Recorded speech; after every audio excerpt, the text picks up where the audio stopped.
tonight? I'm ready for bed. I'm ready for bed. I excuse me.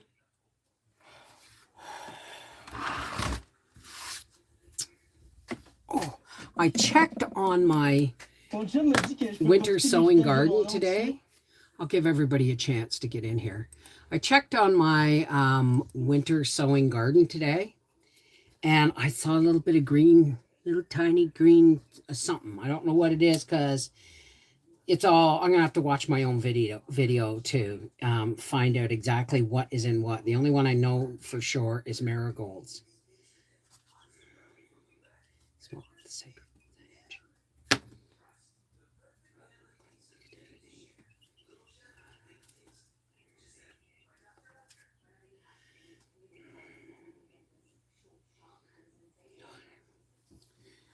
So, how's everybody doing tonight?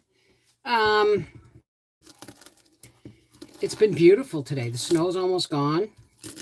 We're going to be boiling the last of our sap, which is keeping cold in the shade outside.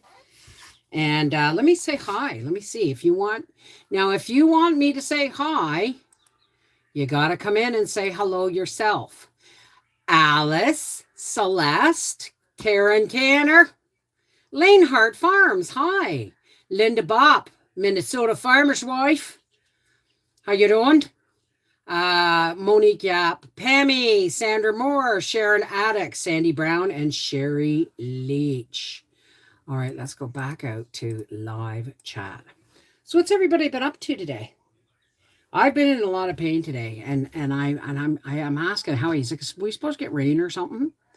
Because I feel like I'm in a fibro flare. Hi, Paula. How are you, darling? Linda. Diane Sonnenberg. Susan Fain. Hi, hi, hi. Hey, Tigger. Katrina Babe. I've been moving very slowly today. It was an odd day, though, because we got to sleep in until like 6:30 because Howie had a doctor's appointment this morning. And so we slept in. I made him breakfast, but I still went back to bed for a little while anyway. You're in a bad fibro flare, Celeste? It is hot and took my daughter on an errand. Hey, Wit Sally, how are you, darling? Lacey Black. I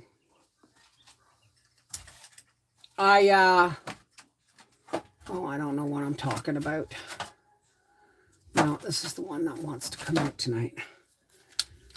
So I've been working on Michigan. Yeah, it was beautiful today. It really was. As a matter of fact, most of my garden beds are now uncovered, and I actually saw out my window, and I saw garlic poking up.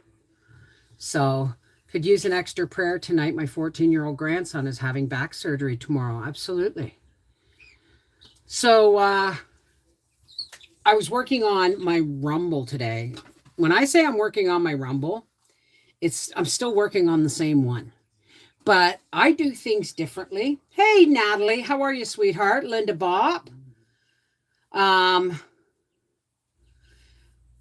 I have this way of, I get all this information and it rustles around in there and I want to rant. Hi, Lori and Skippy and Steven. Hey, you cut your first round of spinach today. That's awesome. And I miss my Bubba because they're out in New Brunswick visiting his Arthur's bio dad's family. And it's a big family.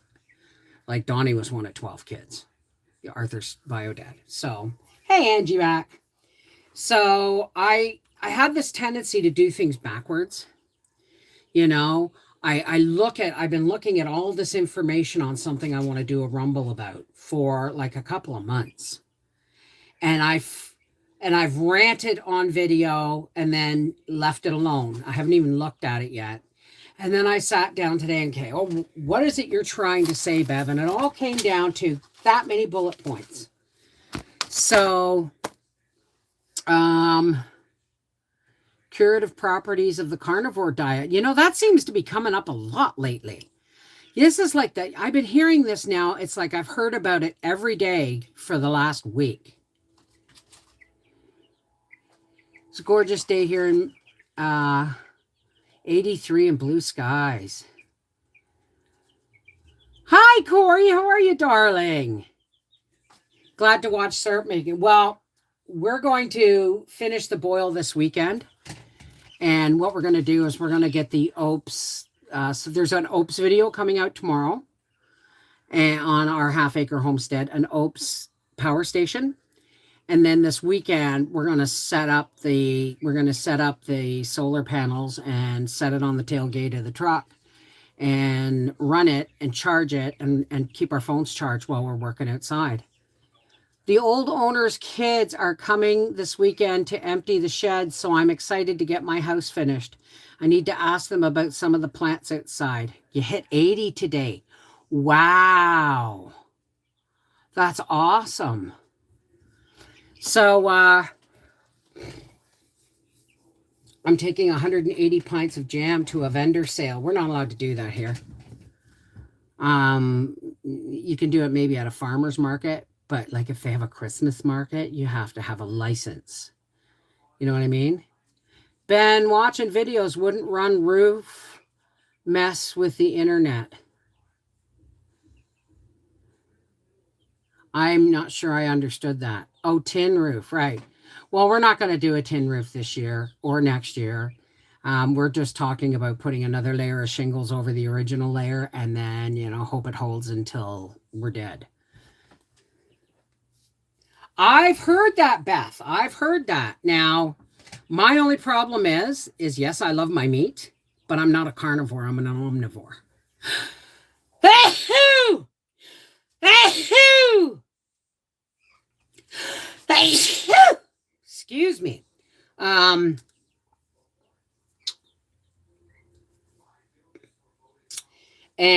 I'm an omnivore. And not only am I an omnivore, I'm a seasonal eater. So most of my meat and root vegetables get eaten from late fall to early spring. And then, you know, as soon as things start coming up like asparagus and stuff, I'm, you know, because I have a feeling I'm going to be doing my juicing videos soon too. Not necessarily videos, but thank you. I'm going to be doing my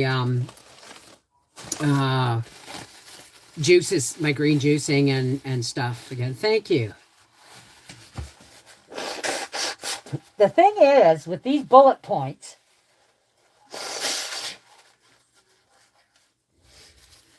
it's going to take some explaining because when I read these bullet points, when I finally say, okay, this is what it all boils down to for me, and I'm going to open my video with these bullet points, and it's either going to destroy me, or I'm going to, you know, find a whole new group of people that I think like, or not I think like, but a whole other new group of people to talk with, because you can't talk here on YouTube, can you? Hey, La Granola. Hi, Ninja Clan Kathy. Thank you. But hi, Lori from Vermont. So, you know, I've done 2 long, lengthy recordings. I've got my videos downloaded that I want to show clips from. And today I recorded it with less hurt, less anger, less angst. And what it all comes down to is what's the truth and what's not. And that's how it boils down. Eddie Murphy is having issues with her chat. She will update you tomorrow. Who's Eddie Murphy? Oh, Edie Murphy. Edie Murphy. Okay, thank you, Stephen. Thank you, honey. Hey, Susie Q. Oh, bedtime tea. So once I got through recording it the second time, hi, Becky. I got to open this and hope no bugs come in because it's getting hot in here. And the screen is covering my chicks. So, Howie.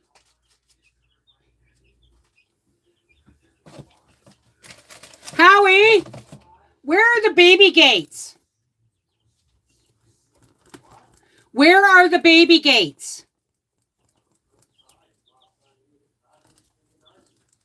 Are they in the greenhouse?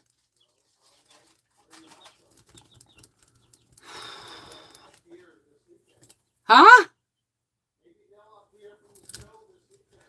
I saw garlic coming up today. That's pretty clear. Hey, Mary. How are you, darling? So I kind of do everything backwards. So I'm down to my bullet points. And when I put this out on Rumble, I'm going to find out who my friends are. Chicks are fine. We had one of the broilers. They're really getting hot in this cardboard box. And so they're going out into the porch this weekend. I'm keeping them. Oh God, I got an itchy back and everything. I'm sweating, guys. Excuse me. Howard, just so you know, my curtain is open here so I can have air. So if you're in your underwear, don't walk by here. I said my curtain is open to let air in. So don't walk by in your underwear.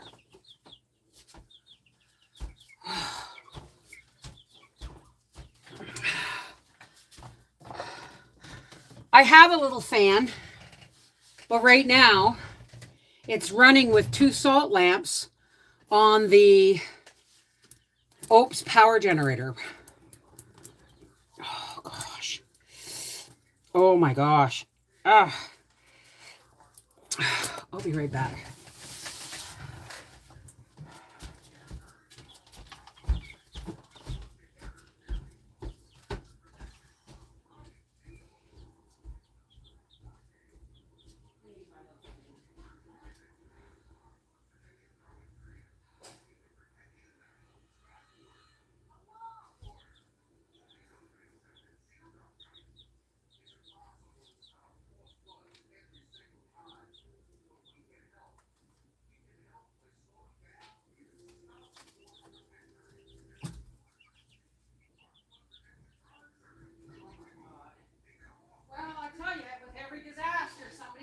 Some new way of living through it.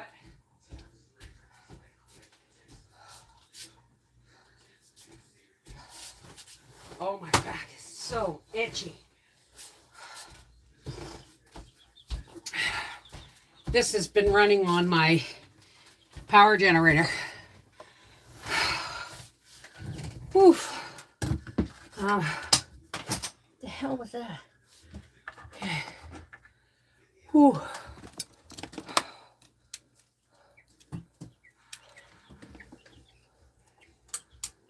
Oh, there we go. There we go. Excuse me. Hi, Light Traces. How's it going? Hey, Rosie, Becca. Compost piles are being emptied tomorrow. You're like 80 miles from me. Hey. Hi, Janet. So anyway, I got everything I wanted to say kind of down into bullet points. And so I think tomorrow I'm going to be able to, oh gosh. I think tomorrow I'm going to be able to put it all together. Because it's taken a lot of research. I can't just spout my opinion without, having some backup stuff, right? So, so I did that. And I realized that there's so much going on in the world, and they're asking us to accept way too many things too fast without giving us reasons why we should be accepting them. Do you understand what I'm saying? Because I put the brakes on and stopped and backed up and said, I don't want to get a jab because I have issues with pharmaceutical medication.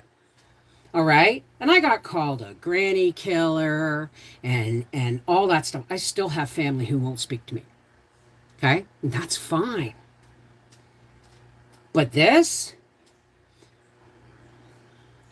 is stuff that's been being fired at us that we're just supposed to accept and smile without asking questions, without pointing out obvious truths about things, right? So you keep on pushing back. Hey, I got a long day tomorrow. I'll talk to you guys soon. Okay, Steven, I love you. Give my love to Dan. How is Dan? And I never asked, how are you, darling? So it's been a high wire act, trying to, not an act, but it's been a high wire dance of me trying to figure out exactly what I want to say where it's irrefutable. Oh, hang on a second. I've got to put my phone on do not disturb because it's, the hell is going on here? Hang on, folks. Last time I did this, what the hell? Why is my Facebook showing up on my screen? I'm sorry, guys. This is, give me a second.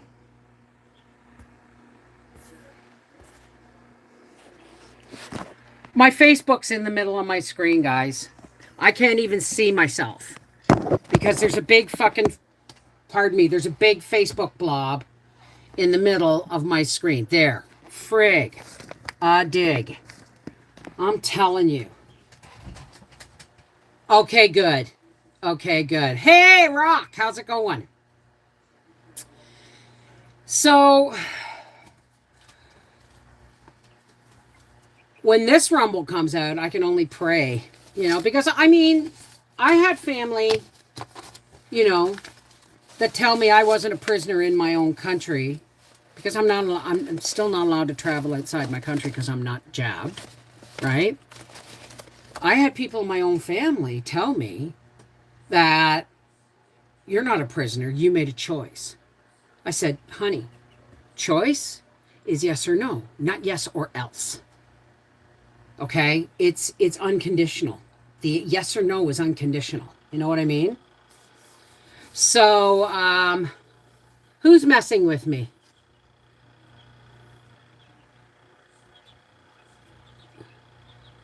Monroe Mall was the place to be. So this one, there's a lot, like I said, there's a lot of people that used to be in my life that are not in my life anymore. And if they're not in my life because of my views, well, it doesn't mean I don't love them. It just means I have no use for them. You know what I mean? And when I say I don't have any use for them, that means I use people. That's not what I mean.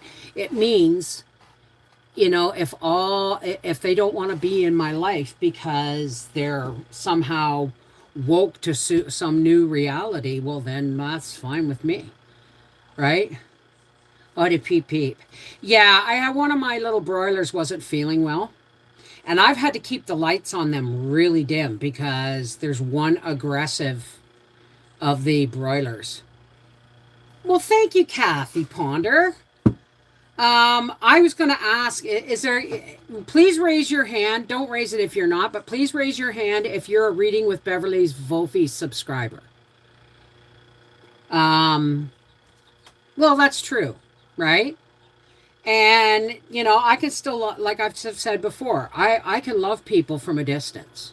That's quite fine with me, right? I mean, like when we went to visit Steffi and Scott, it was such an emotional visit. When it was, the closer it came to the end, it was getting more and more emotional because Steffi and Scott, we haven't been able to touch them, hug them, or really see them since the beginning of the pandemic, right? So I actually would love to see if they could come down this way. Oh, you see, there's moths coming in now. I got to shut this window because there's no screen on it. Uh-oh. There's no screen on it. So moths are going to get in, but my fan will do just the right job. Can you guys hear that fan? I think I am. You think you are what, sweetheart? You know, okay, I'm not sure. I thought I. Becky, towards the Peep Food Fund. Well, thank you. They're eating Purina right now. Purina. Oh, okay, okay. The Reading with Beverly Wolfe channel. The chat. Thank you so much, Becky. Let me know if you want a card, sweetheart. Um, the Reading with Beverly Wolfe channel is like an audiobook channel, but I'm not allowed to call it audiobooks because that title's actually owned by, I guess, Audible or audiobooks or whatever. But anyway, they I've read all the Little House on the Prairie books, not the ones with her mother or the ones with Rose that were written later. Because I read some stuff about Rose I really didn't like, right? But and I'm working my way through. I got 5 chapters left of Anne of Green Gables as soon as I can get these chicks out of here. Or Anne's House of Dreams in the Anne of Green Gables series. Now, this is what I wanted to know. Gotta go to a meeting. Okay, Rosie, you take care. So, what I want is, because I'm quitting reading for the summer because of noise. All right. What do I want to? I don't know why it wouldn't let me do a community post today on the reading channel, but I want to know if people would like me to start up the once a week live readings and discussions where we left off.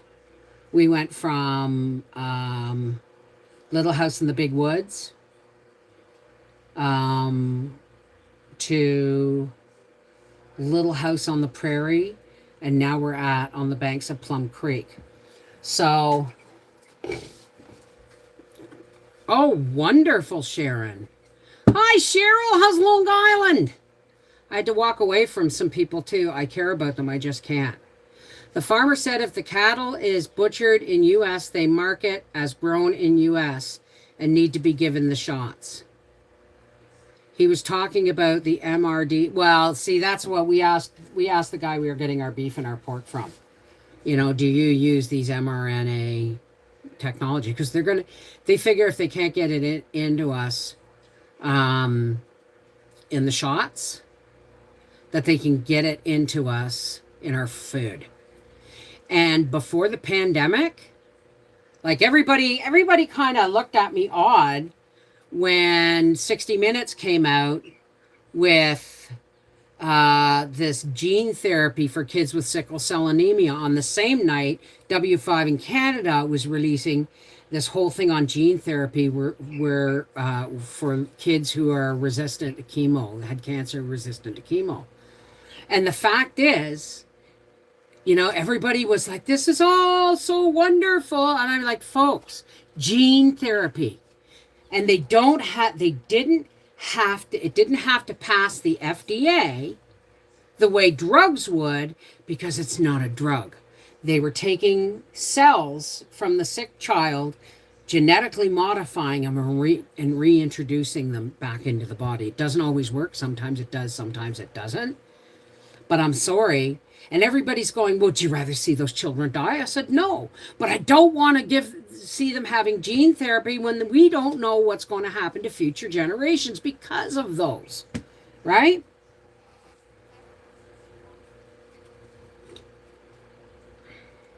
Died in a Texas fire. Oh, no. 20,000 cows. Well, that'll put the beef price up in the States. So, but before the pandemic started, all right, I was seeing ads for nanotechnology in plants. Now, see, when genetically modified food first started being grown, it was because different they would take the nucleus of one and inject it with. It's not hybridization. They were cross-matching different species, and don't tell me it can't be done, because it can. For your reading channel. Oh, okay, hang on a second. Give me a minute. Gotta find it. Switch account. On over here. Your channel. There you go. Now, all of these books are in playlist format. Okay, hang on a second. Gotta F11 this. Pop out the chat again. Seashell couldn't be here tonight because she has she's on the other side of the island with an aunt who's come in from Sweden. Yeah, I know, Kathy. That's what we're supposed to be. But so the thing is this whole genetic modification of the cells to help kids with sickle cell anemia and chemo-resistant cancer. They use children so that when people like me said, wait a minute, you're genetically modifying their own material, you're programming stuff to attack the disease. Does nobody seen I Am Legend? Right? That's how it started, right? And then between then, and that was like 8 years ago, and then started seeing ads for nanotechnology in growing plants. So I'm at the point now where the guy we get our beef and our pork from doesn't use new technology when it comes to vaccines, and we're getting it from a farm, right? And I'm going to grow everything I can. The less we buy from the grocery stores, the better, folks. Because, if you think the fight against Monsanto and genetic modification and was bad, and all we got was labeling. We didn't even get it removed. We only got them labeled, right? It's not just meat, fruit. It's grown. If it grows or breathes, it will be modified. Yep. So I'm working on, I'm only growing one kind of tomato. Why? Because I don't want them to cross-pollinate, and I want to keep my Manitoba tomato seeds this year. Right? I'm only growing one kind of zucchini, or am I growing yellow squash too?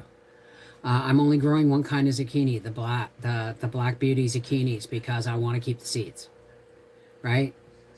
So I actually had saved one of my tiny little spaghetti squash and forgot about it. And I noticed it one day sitting on a shelf, and it had mold on it, and it had a plant sticking out of it. Now, I actually tried to help it and give it soil and stuff, but it died. But it was growing right out of the plant, out of the collapsing squash. Well, it's all going to be in food too, Della. It's all going to be in food too. It's no longer, I look at it this way. It's no longer safe to eat grocery stores. I got a freezer for my garage. I'm finding a farmer or possibly a company I heard of for meat. Need to garden, and I have a hoard of food. Well, I mean, be careful using the word hoard. People may look at you funny. But I got way too many empty jars in my pantry, so I think what I'm going to do is I'm going to can up some of the pork that's in my freezer. Because I'd rather have something fast. So I got a freezer. Oh, right. I have a little freezer in my pantry, and what I'm doing right now is I don't know if everyone thinks I'm nuts or not, but every time we have leftovers, whether it's leftover Annie's mac and cheese or leftover bacon and eggs or anything like that, I scrape it into a bag. Jesus wept. It must have vibrated right off the shelf. You know what? You guys got to do this. Let's do that and see if that helps. Anyway, I've been saving them on show. I don't have a video yet. I do have a video somewhere of saving, tomato seeds are easy. But the thing is I'm growing two kinds of peppers. I'm growing, I believe it's Wisconsin Lake or Missouri Lake, Wisconsin Lake peppers, sweet peppers, and then a bunch of mixed colored ones. I did smudge. No. This fan vibrates like crazy. And it'll vibrate right off the shelf. It does it occasionally. Actually, I can put it right over here and point it right at me. So you'll probably hear it now because it's... Can you hear that wind going right by the phone there? So anyway, got my cow out. The responses on a local Facebook was incredible. People were scared to death of him. What do you mean you got your cow out?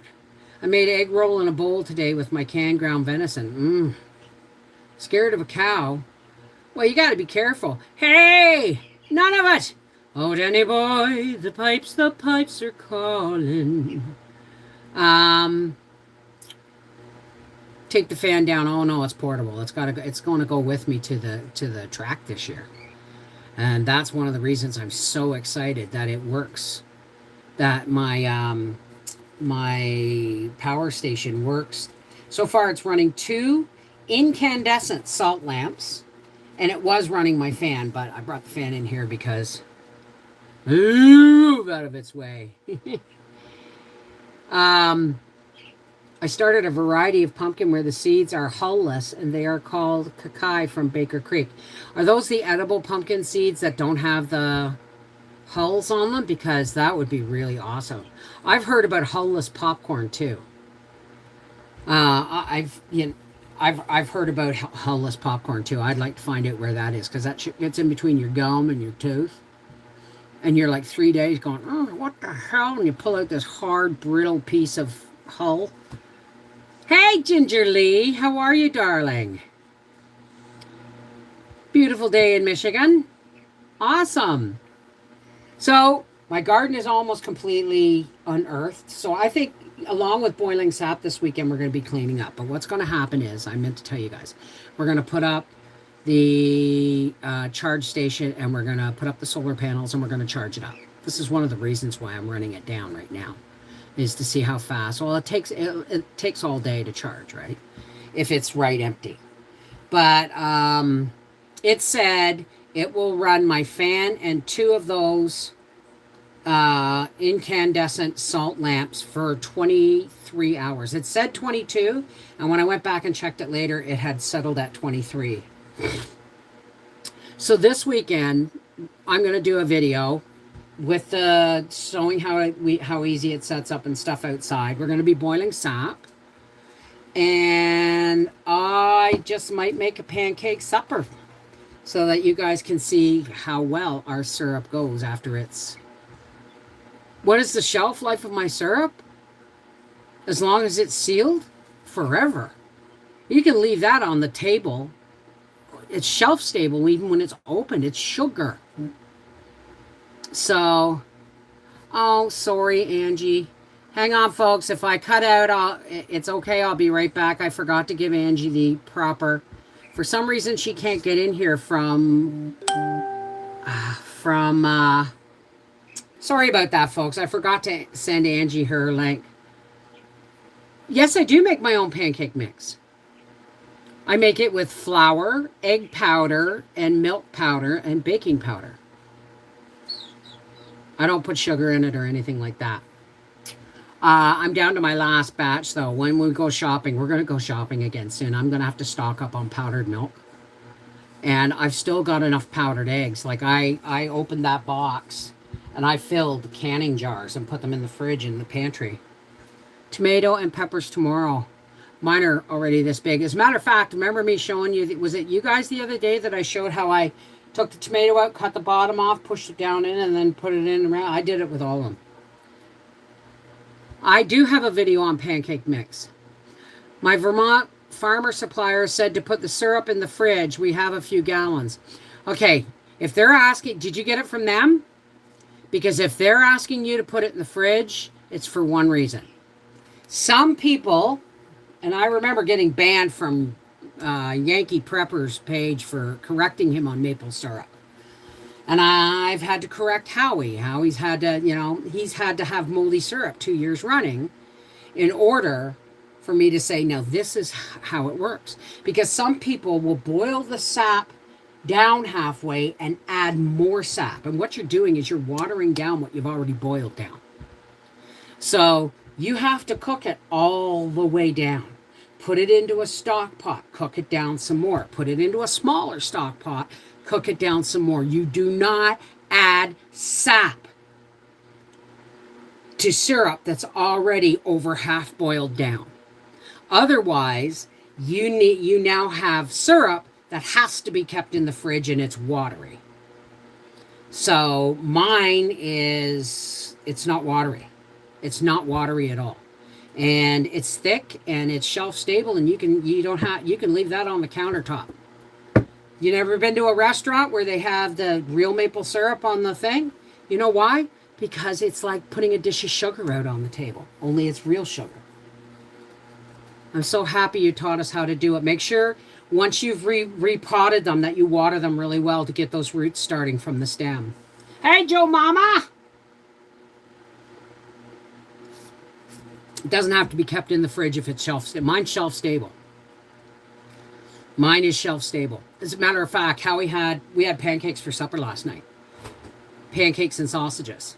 And I don't think I put the syrup in the fridge till today. Like, even because we used to get syrup from a lady up the road, and I'd be, she said you have to keep it in the fridge because she would add sap. And Howie said, see, she does it. My cousin Mike did it. And Yankee Prepper did it, but I'm telling you. It didn't turn out worth a crap. Got moldy syrup for breakfast one morning, didn't you? So, yes, it's only because I grew up with neighbors who did the sugar bush. I go out with go watch Geraldine's dad boiling it down on a big wash tub out in the backyard. And then by the time he got it down for the final boiling, he would put it in a roasting pan in the wood stove on the porch. So, and it's still on the counter and good as when it was bought. There you go. That's good maple syrup. Period. Full stop. I am sure my plants will do better. I know what I did wrong. I did start all over again. Oh, you don't have to start all over again. Like, I hope you didn't kill the things that were trying. Right? I hope,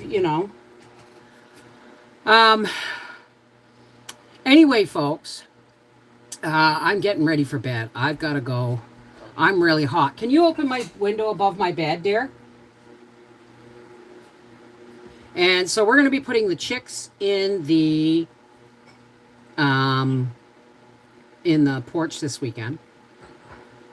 Because I still have to buy the stuff to get their pen built. And we're boiling the last of the sap because we got a 45-gallon barrel sitting in the shade, covered up. And did you kill them by accident or on purpose? Ow, ow, ow, ow, ow. You too, Linda. Take care, sweetheart. I just pulled my thumb. So, they're purring. They go purr, purr, as they're starting to go to sleep. I had one little guy that wasn't doing too well. He was kind of hunched up and in a corner. But I saw him eating today. So, I have to change their paper twice a day now. Because they're just messy little shits. And the box isn't quite big enough to keep them clean for an entire day. Right? Now, what else was I going to say? So, yeah, that's about it. And I'm going to be cleaning up the garden this weekend. I'm going to go and start pulling stuff. I mean, everything's still frozen, right? But it won't be frozen for long, so I can start cleaning up. I've got to get some zip ties, because I'm going to start, as soon as I can stick canes in the ground. You know the canes I built? The cane thing I built for the spaghetti squash? Did you put Gracie out? Hey? Okay. I'm going to do that for my beans this year. Do you give chicks a little apple cider vinegar? Actually, I should. Did I tell you about my cider vinegar? Turned to wine. I said, Howie, does this smell like vinegar? He said, no, it smells like sour wine. So I didn't, but I have another, the one that's still got the claw. I don't know. It turned to wine, but you know what I've been doing with it? Because we don't drink alcohol. So I have been throwing a half a cup of it in the dishwasher every time I do the dishes. I've been putting it in the dishwasher to, instead of vinegar. Are you in your underwear? Good. Using crackers. Next week after 80, yeah, well, don't tell me they're not messing with the weather, right? Anyway, this is Mrs. Wolfie. I don't know if I can get a cattle panel, but even if I could, my boxes are 3 feet by 4 feet, and I have 4 of them. So I want to do 2 beds like I did with the, listen to the birdies. I want to build the trellis with the canes just because it works so well. Well, right up until it was really heavy with the squash, but it will work really well for beans. So, because I'm growing all pole beans this year. Purple pole beans, yellow pole beans, green pole beans, spotted pole beans. So, oh really?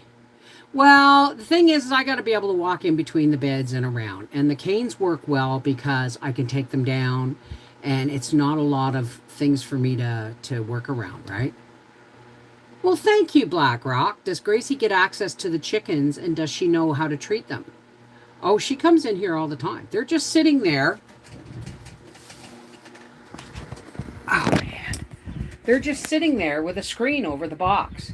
And those are plant lights, and I have to keep them on dim, the lights on nighttime mode, because otherwise, you know, they get all wound up and freaking out, and you hear them fighting and stuff. So, great results.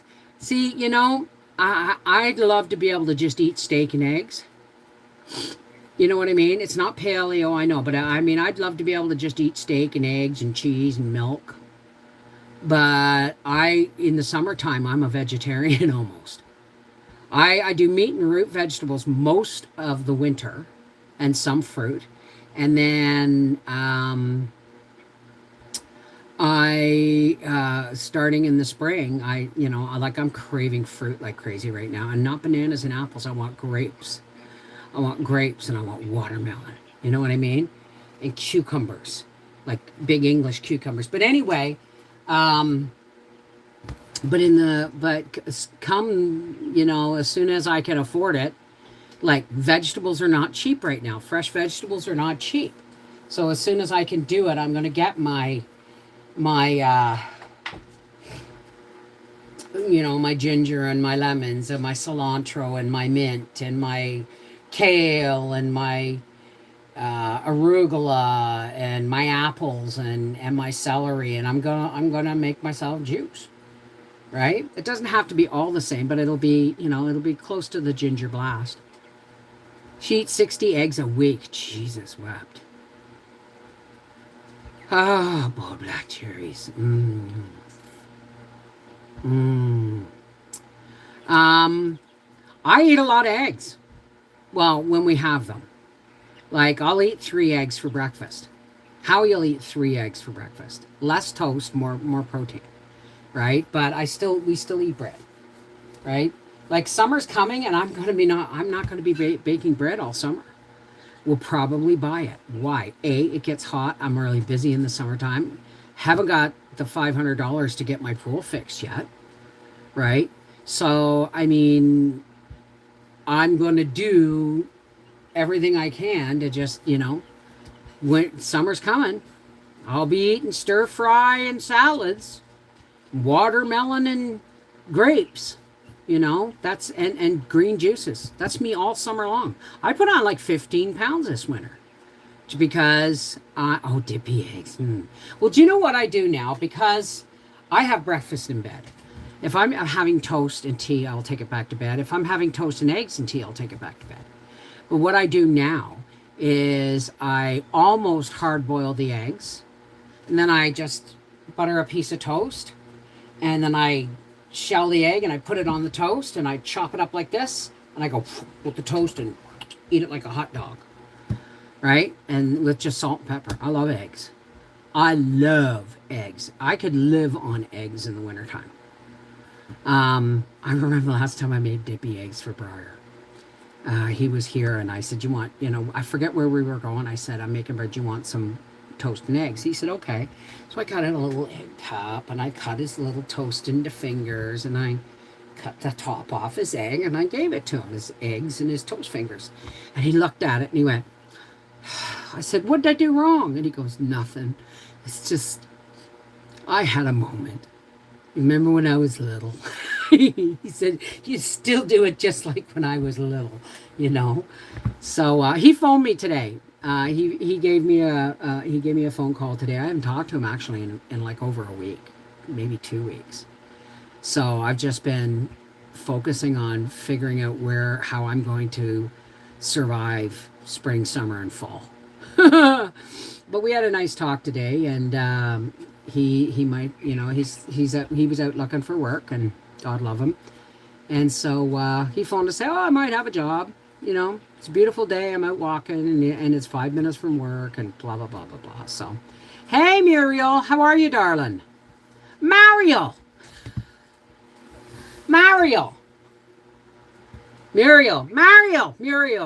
Raise your hand if you know what I'm talking about, Muriel. Because when you say good day, I assume you're from down under. So, Muriel's wedding. There you go, dear. Porpoise spit.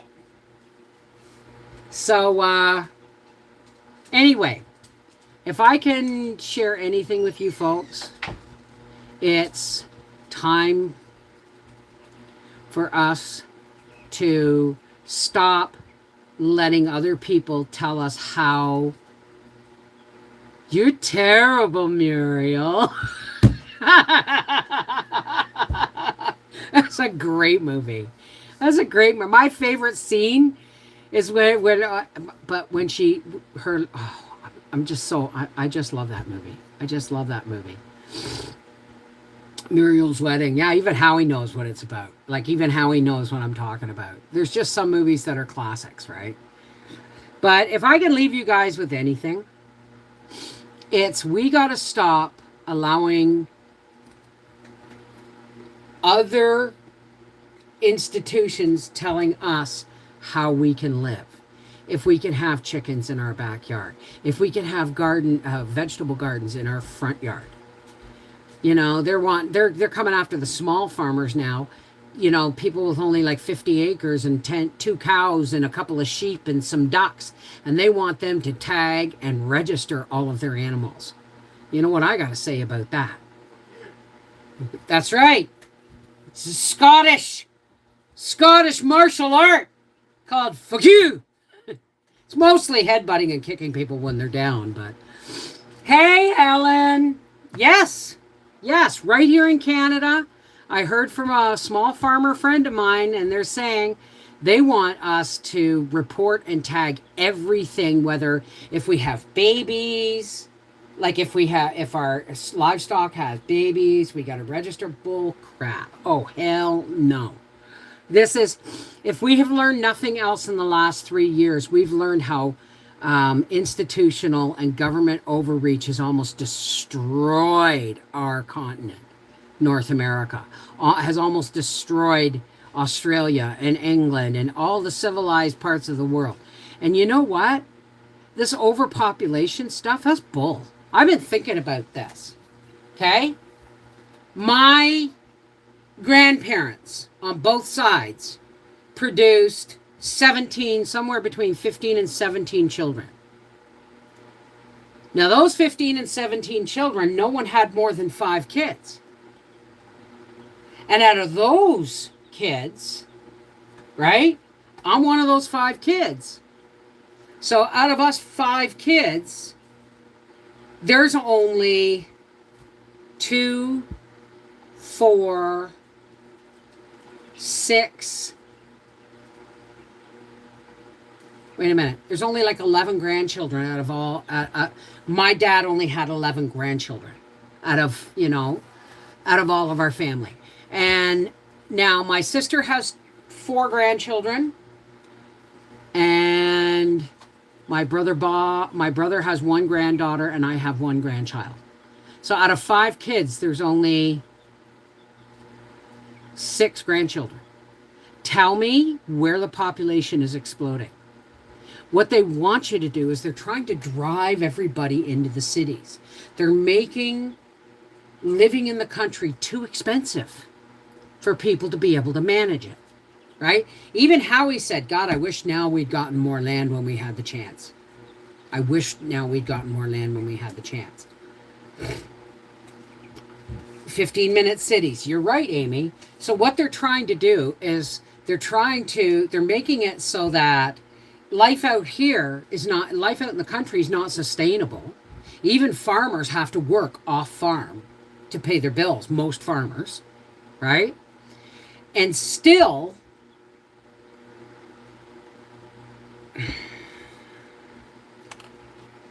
they're trying to tell us everything's overcrowded, that we have housing shortages.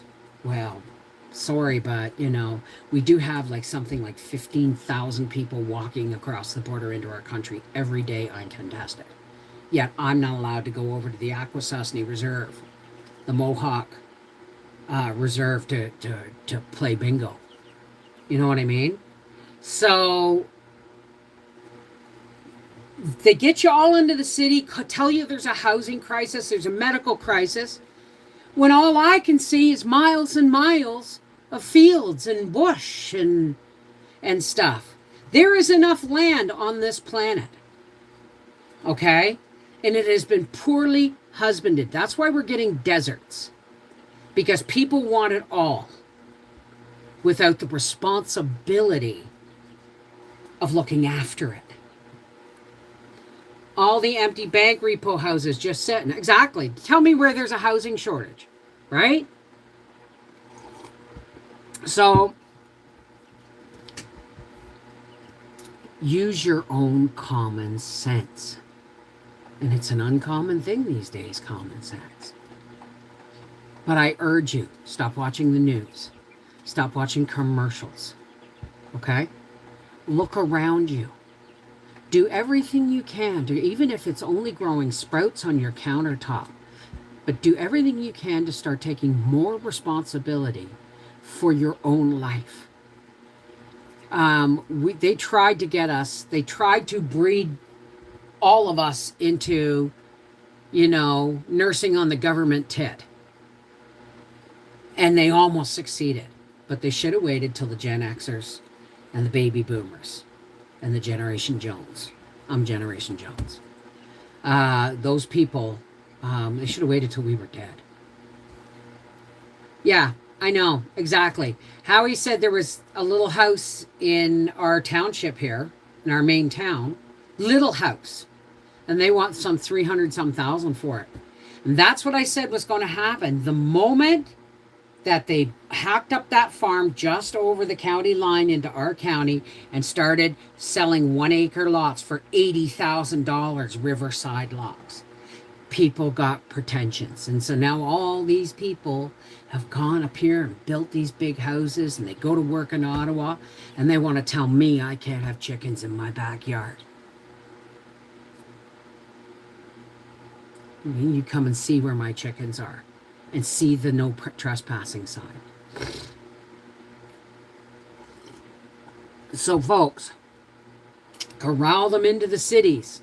Corral them so that they never travel any more than 15 minutes from their home without a pass. And then when they want to lock shit down, it's so much more easier. No, there's no barricades until they want to lock you down. If we've learned nothing in these last 3 years, we have to learn that the government does not have our best interests at heart. The pharmaceutical industry is not here to cure illness. They're making customers.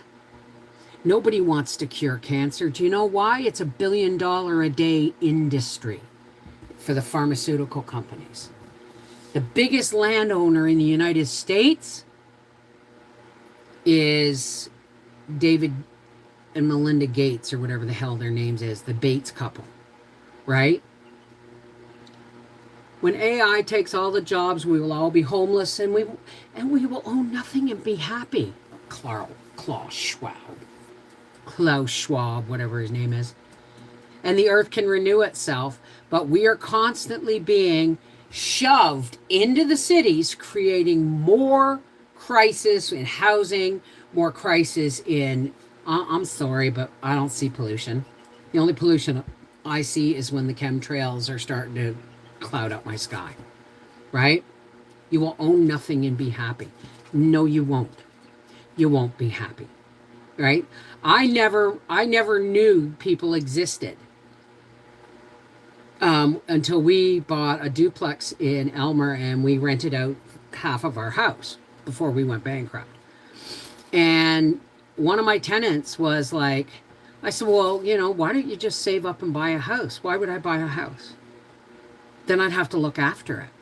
If I rent, then the landlord looks after everything.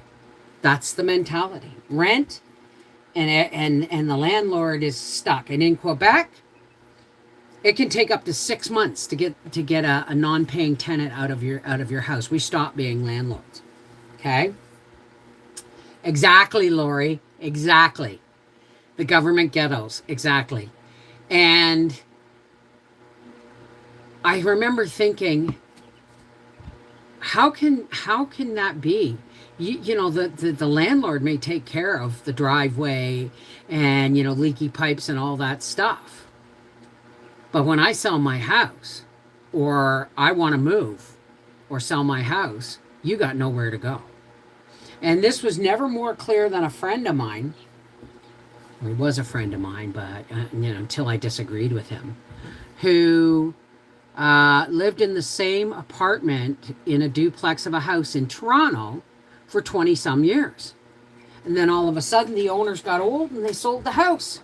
And he started freaking out going, no, there's got to be some way I can save my home. I said, now face this truth while it's still raw. You don't own the house. And the people who own the house have sold it.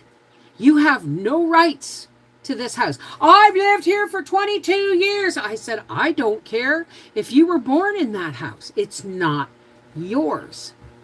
Oh, you're just killing my vibe. My friends are going to put powerful intention out there and I'm going to get to keep my place. I said, what you should be doing is looking for another place to live within your means. I'm never going to find a place because he's lived there for over 20 years. Rent control, right? I said, what's going to happen is nobody, I'm speaking as a landlord, nobody is going to buy that house with you in it as a tenant because they can't drive their rate up. So they're going to buy the house, kick you out, renovate, and then they're going to quadruple the rent on both places. And there's nothing you can do about it because it's not your house. Okay? 3 months later, he's like, does anybody know where, and now he's, gone from downtown to, the ritzy, not ritzy, but the downtown village area of Toronto. And then he was looking for a place in Peterborough at a certain amount of money a month. And everyone was saying, good luck. All that time that he was living and paying cheap rent, he should have been saving money.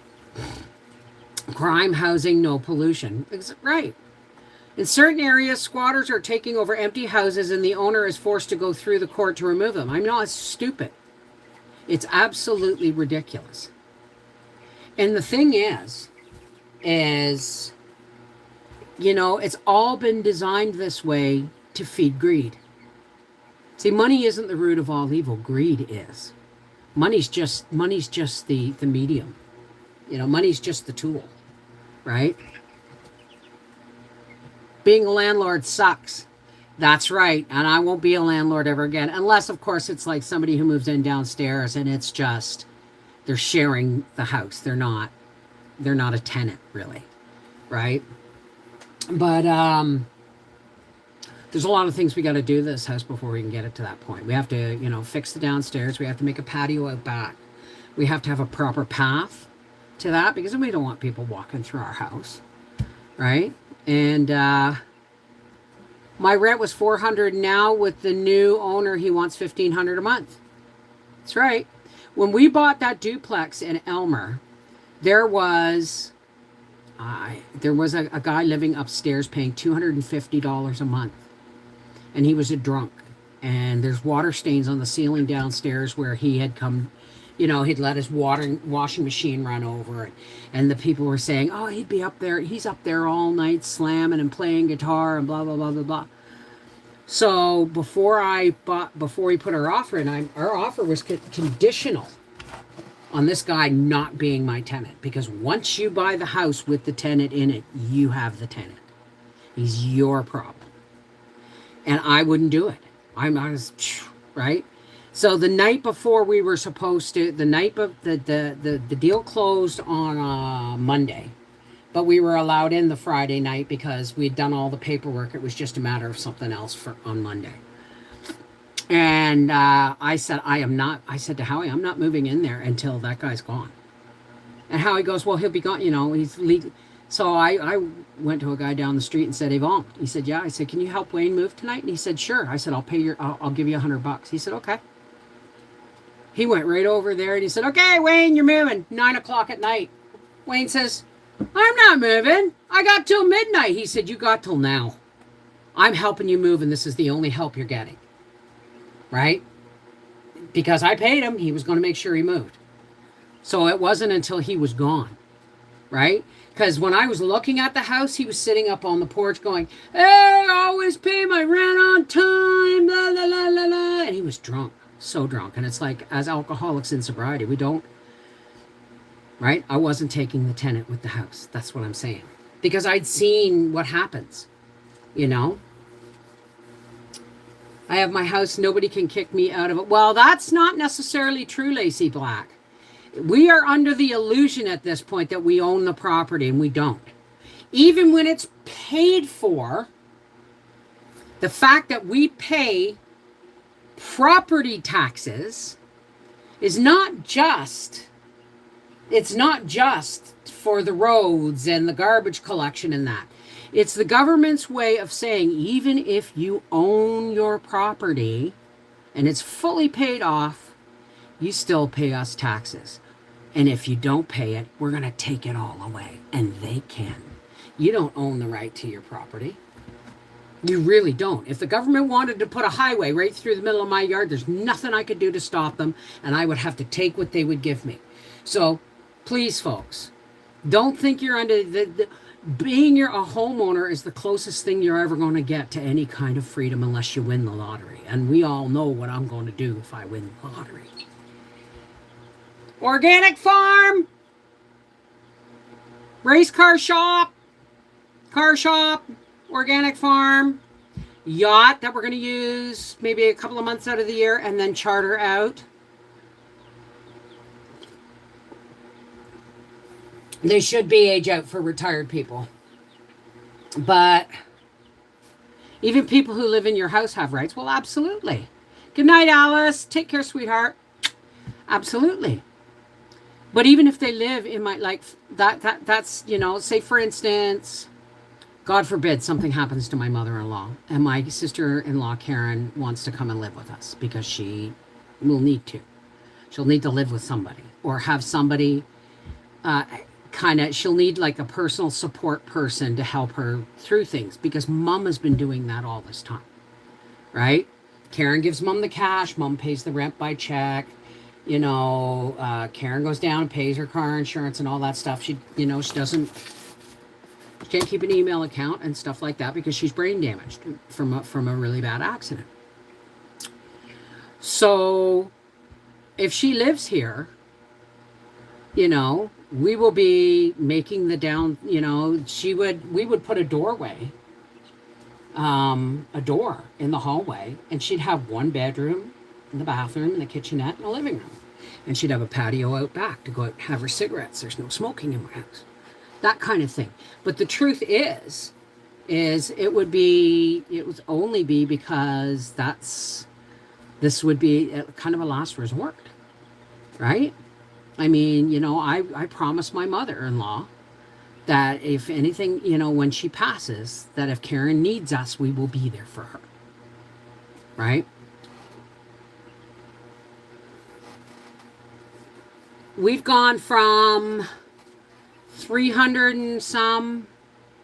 Our property taxes have quintupled since we moved here in 15 years. But mind you, our property size has doubled, almost doubled. And of course, there's the whole, getting uppity with garbage collection and proper garbage bins and compost bins nobody uses. There's nobody to pick them up. And we don't own anything with eminent domain. They can take it anytime they want. That's right.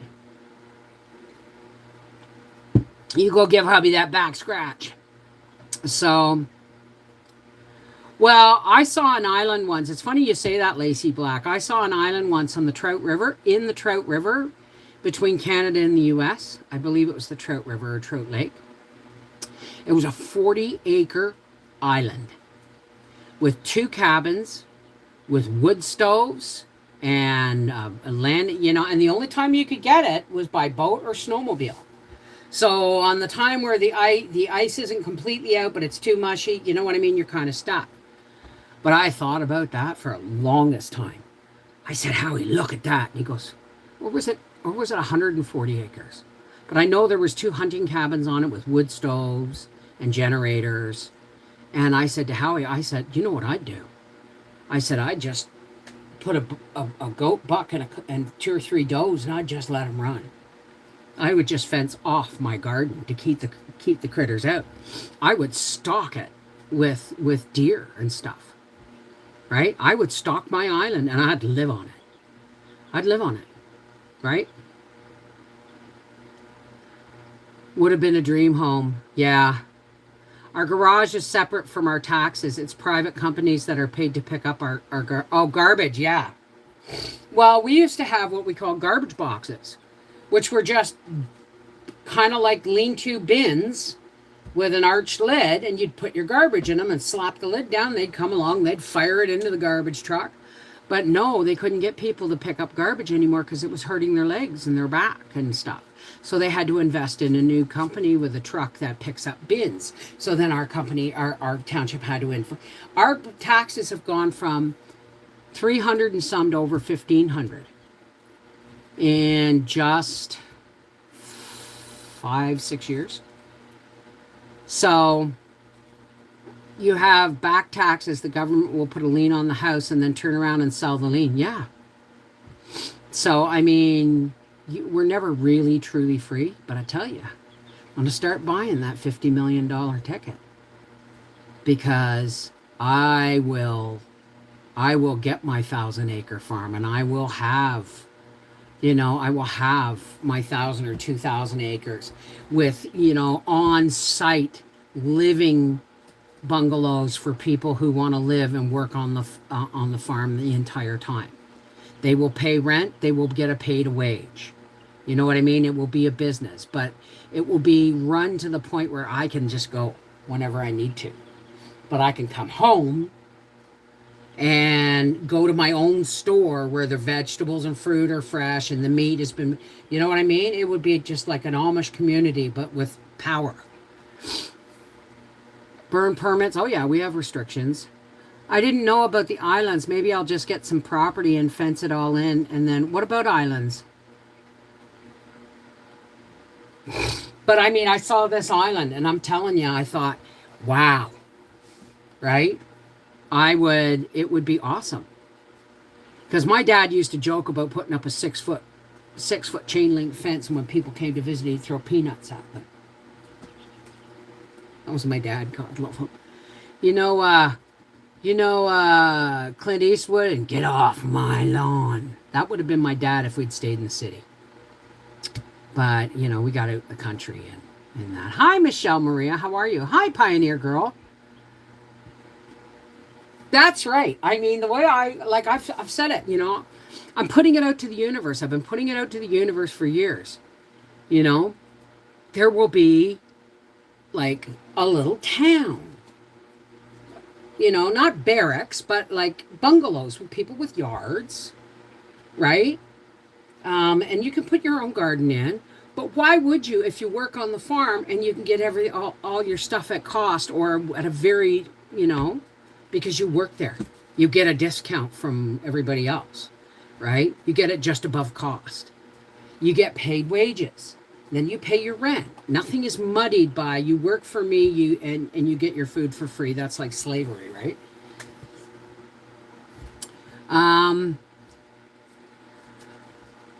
At least, yeah, see, I love the idea of an island. I love the idea of an island. But, I mean, there would be, I could also buy that island. If I won the $50 million, I could buy that island. But the thing is you don't throw all the money around, have rock star parties and stuff. Yeah, I'd go to Vegas on a budget. But the truth is, as I've said it before, we would not tell anybody we won. We'd go into a hotel before it was announced and get hidden, and then phone a financial consultant before we did anything. Why? Because if you don't have a plan, then you're just going to piss it all down the drain, right?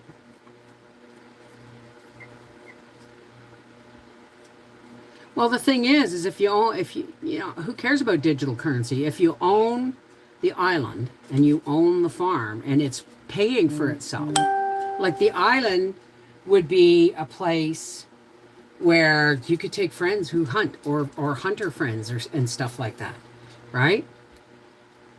I don't know about squatters' rights, but I'm pretty sure it happens, but I've never seen it. Hey, Margaret Oliver, how are you, darling? An island would be great. Put in a tower and watch for marauders. Well, if you can afford to buy an island, you can afford to buy the security too, right? So, it's, it may be dreams, but those dreams, those are what keep us putting one foot in front of the other, right? Right? Win my $50 million. Howie gets a shop of his own, right? That's going to be a dead loss because he's just going to have fun with it. The farm is going to be a working, producing organic farm with meat, dairy, vegetables, grains, poultry, the whole 9 yards, and an industrial kitchen for canning. And we'll have our own store, right? Apparently, islands are full of mosquitoes and black flies. Well, it depends on how much dead swampy water there is. Mosquitoes and black flies are everywhere. You have to think it out loud. Exactly. Right? Okay, thank you, Angie. And I would, tell everybody what I want done, have it done, and then I would just go along my merry way and enjoy. I'd go and when we were home in the summertime, I'd sit on my big front porch or get on my golf cart and drive around the farm and see how things are going and how the crops are doing. And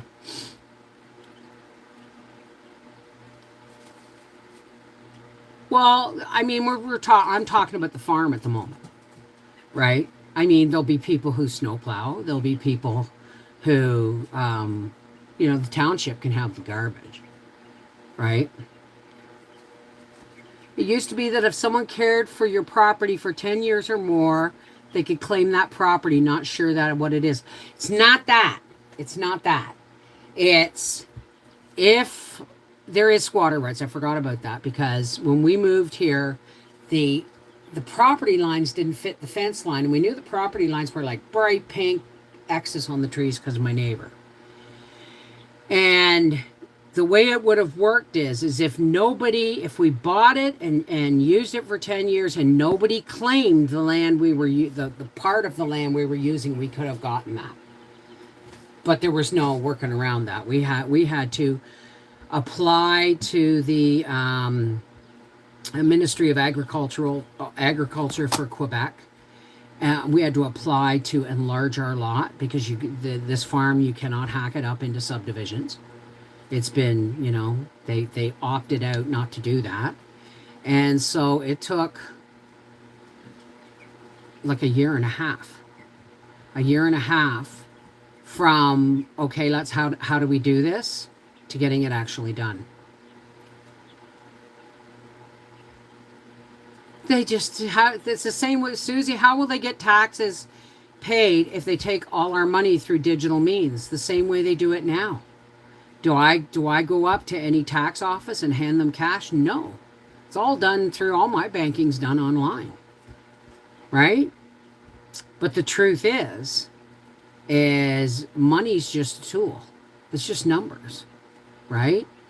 We all have to agree that it means something. So say I had, a 2,000 acre farm, and I had, like a cul-de-sac street with like 10 houses, a cul-de-sac street. And that's, the people pick their houses who want to live there. So if they have kids or don't have kids, where they're going to work. First they gotta get the job. Then they have to apply for the housing, right? And then, that's all there is. They get up, they go to work, their kids go to school, whatever the case is. And at the end of the month, they pay their rent to the farm. And they can shop outside the farm if they want, but they can go to the farm store and get everything at, discount prices because it's our farm, right? So we would have a small dairy herd, maybe small, maybe large, not too huge. We would have dairy goats. We would have milk cows. We would have beef, pork, turkey, chicken, right? We would have root crops and vegetable crops and grain crops. And these would all, like, we could have a store where people come in from outside of our community, outside, like the Amish, they come in and they can shop, they can buy our organic beef or pork or chickens or turkeys or eggs or milk or whatever they want, right? And we could also do massive farmers markets or at the edge of the road, but it's all going to be all year. Even in the wintertime, there's still going to be eggs, there's still going to be meat in the store, there's going to be canned goods and stuff like that. And when vegetables are fresh, they'll be out, just like Steven does on his market, only it will be an actual store on the farm. Hey, Karen. So anybody who works there has the choice of living there, right? As long as they, sign the agreement that says if the house kind of comes with the territory, if you no longer want to work on the farm, you're going to have to vacate the home, because that's just the way it works, right? So, but wouldn't it be nice, right, to drive around your own farm and see people, doing all the do things, and sitting on my front porch, and because you honestly don't think Oprah goes out and tills her own garden, right? No.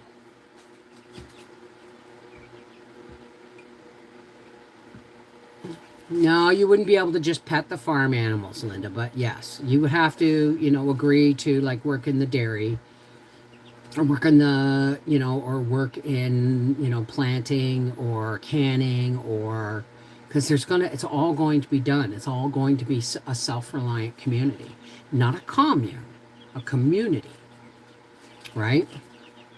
I think we should rewatch your series on frugal ideas, because it's going to get ugly, don't you think? Well, oh yeah, I was telling you. Every time I have leftovers, I put them in a bag. I save all my bread bags. I put them in a bread bag and throw them in a shopping bag in my freezer. And all summer long, these guys are going to be getting scratch grain. And the night before, I'll take out a package of food from the freezer, whether it's old grilled cheese sandwiches or bits of bacon and egg or potato peels or whatever, gets thrown in the food processor, gets mixed with the grain, and gets dumped right on the ground outside, right? So, I mean, right? So, I mean, I'm that's one way I'm going to save on feed this year, is I'm already saving up the food. and most of them are going to get fed on, you know, any weeds or anything I throw out of the get out of the garden and stuff like that, right? So, guys, it's been an hour and 20 minutes. So, for all those who care to help close with some spiritual nourishment, you don't have to do this. You don't have to have a religion. You don't even have to have a faith. You may just want to stay to feel the love, because this is where we come together, heart to heart, hand to hand, and you connect to your faith or the source of your faith, and I connect to mine. And we all come together, meeting in the middle, where is God's light and love, right? So here we go. Take some deep breaths. Bring in all that fresh air. Push out any kind of, you know, sludgy feelings or anything from the day. And push it out.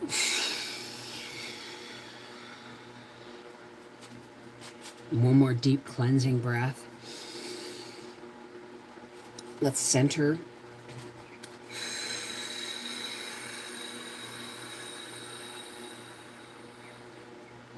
Hey, God, creator and source of everything. Thank you for bringing us together, God. Thank you for, you know, bringing us together so that we can share and support and uplift each other in our dreams and our hopes and our ideas. Because the world wants us sick and afraid, and we're just not taking it anymore, God. It's not the way you designed us. So thank you, God, for bringing us together, where we can share the light and the love of good ideas and fellowship. And God, there's a lot of folks out there that are suffering. People are having surgeries. People are injured. People have terminal illnesses. Some people are alone. Some people are in financial dire straits. All of these things that cloud the waters so that sometimes people have a hard time seeing the light of your love, God. We lift all those people up to you through the clouds of toxic fear and manipulation that's going on in the world, so that the light of your love will give them some peace, even if only for a moment. So God, please fill us with the light of your love so that it's so strong that it pushes out of us, and we walk forward hand in hand and heart to heart, and the light shines from us, and that it infects the people on either side of us. And then they get it. And then it affects the people. And as the light spreads, so does the darkness part. Thank you, God, for showing us the way. Love is always the way.